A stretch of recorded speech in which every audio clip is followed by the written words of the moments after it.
किसी ने क्या खूब कहा है दोस्तों, सीधे रास्ते मिल जाए मंजिल, सीधे रास्ते मिल जाए मंजिल, ऐसा कोई फसाना नहीं देखा। सीधे रास्ते मिल जाए मंजिल, ऐसा कोई फसाना नहीं देखा। जिसे प्यास हो मंजिल की, जिसे प्यास हो मंजिल की, उसकी जुबां पे बहाना नहीं देखा। यूं ही काट के ज़िंदगी तो रोज़ मरते हैं लाखों, यूं ही काट के ज़िंदगी तो रोज़ मरते हैं लाखों। बदल दे जो परिभाषा ज़िंदगी की, बदल दे जो परिभाषा ज़िंदगी की, कमज़ोर दिलों में वो इरादा नहीं देखा।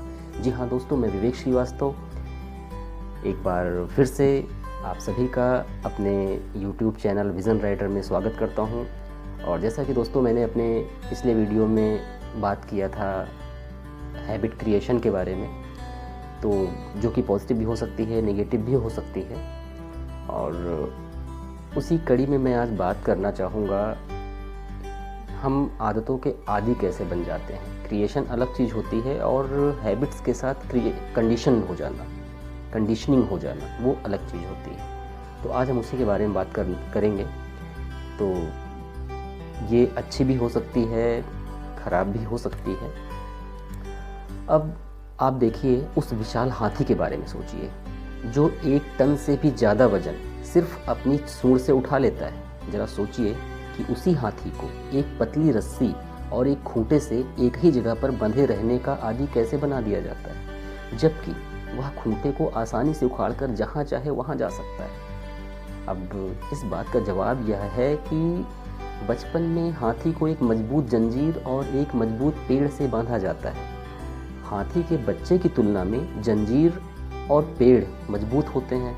बच्चे को बंधे रहने की आदत नहीं होती, इसलिए वह उस जंजीर को खींचने और तोड़ने की लगातार नाकाम कोशिश करता रहता है। एक दिन ऐसा आता है जब बच्चा समझ जाता है कि खींचने और तोड़ने की कोशिश करने से कोई फ़ायदा नहीं है। बस वहीं पर वो रुक जाता है और शांत खड़ा रहने लगता है। अब वह दिमागी रूप से इस बात का आदी हो चुका होता है कि मैं इस रस्सी को नहीं तोड़ सकता हूँ, मैं इस जगह से नहीं जा सकता हूँ। और जब वही बच्चा एक विशाल हाथी बन जाता है तो उसे एक कमज़ोर रस्सी और खूंटे से बांध दिया जाता है। वह हाथी चाहे तो एक झटका देने से ही आज़ाद हो सकता है, मगर अब वह कहीं नहीं जाता, क्योंकि वह बचपन से ही दिमागी रूप से इसका आदी हो चुका। बिल्कुल ठीक ऐसे ही हम पर भी जाने अनजाने ऐसी ही छोटी छोटी ये जो चीज़ें होती हैं, जिन चीज़ों के हम आदी होते हैं, या फिर जो हम कुछ काम ऐसे करते हैं, इनका भी हम पर असर पड़ता चला जाता है।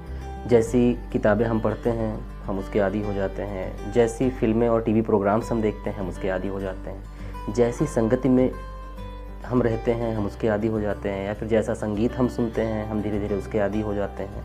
अब आप देखिए, गाड़ी चलाते समय अगर हम एक ही धुन बहुत दिनों तक सुने और एक दिन टेप रिकॉर्डर अचानक ख़राब हो जाए, तो आप अंदाज़ा लगाइए कि उस दिन आप कौन सी धुन गुनगुना रहे होंगे।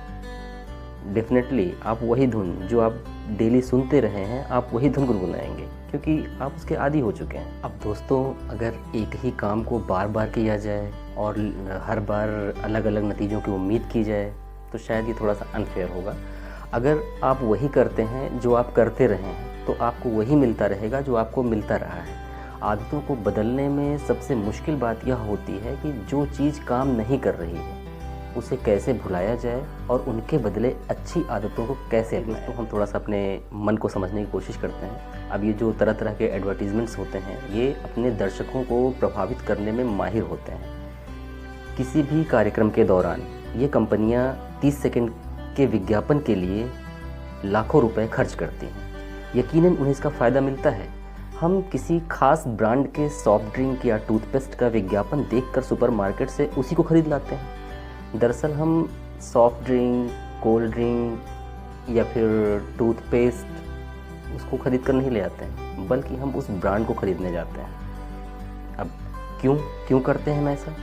इसलिए क्योंकि हमारे दिमाग को उसी ढंग से ढाला गया है और हम वैसा ही टीवी देखते हैं या फिर रेडियो पर कोई विज्ञापन सुनते हैं, तो हमारा जो कॉन्शियस माइंड होता है वो उस टाइम उस पर भले ही ध्यान ना दे रहा हो, भले उस पर गौर ना कर रहा हो, लेकिन हमारा जो सब कॉन्शियस माइंड होता है वो हमेशा खुला होता है और हम प्राप्त होने वाली हर उस चीज़ को स्वीकार कर रहे होते हैं। तो अभी जैसे कि मैंने बात की कॉन्शियस एंड सबकॉन्शियस माइंड के बारे में, तो आइए थोड़ा सा उसके बारे में जानते हैं। हमारा जो कॉन्शियस माइंड होता है वो उसके पास सोचने समझने की शक्ति होती है। ये किसी चीज़ को या किसी बात को एक्सेप्ट भी कर सकता है और उसको एक्सेप्ट करने से इनकार भी कर सकता है। मगर जो हमारा सबकॉन्शियस माइंड होता है वो सिर्फ एक्सेप्ट करता है।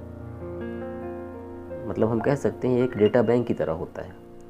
ये जो है इनपुट को लेकर के किसी भी तरह का कोई भेदभाव नहीं करता है। अगर हम अपने मन में डर, शंका, नफ़रत आदि के भाव अगर हम भरें तो हमारे जो ऑटो सजेशंस होंगे वो इन सभी भावों को सक्रिय बनाकर वास्तविकता में बदल देंगे।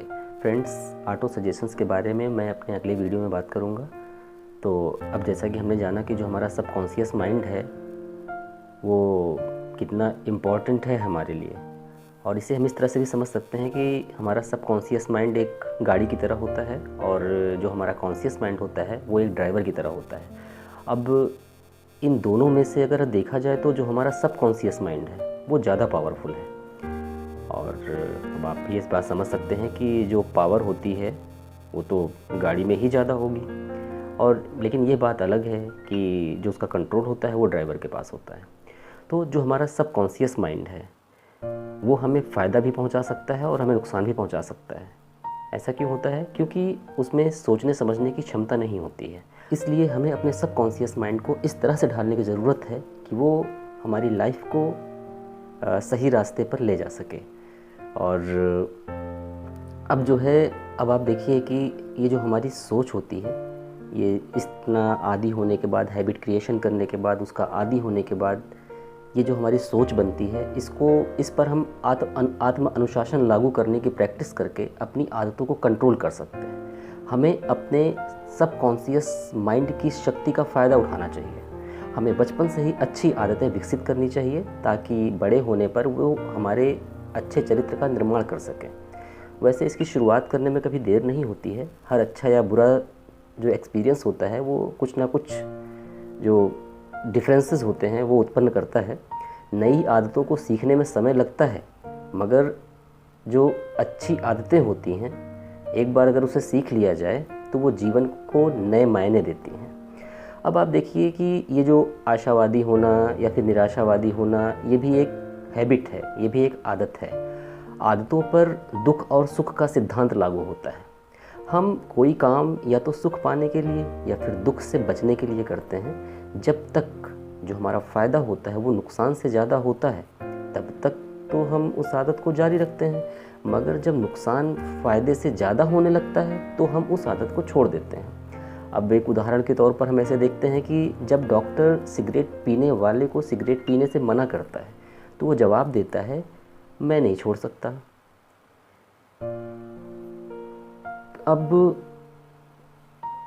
उसका इसमें बहाना क्या होता है? वो ये कहता है कि यह एक आदत है जिसमें मुझे मज़ा आता है, और वो सिगरेट पीना जारी रखता है।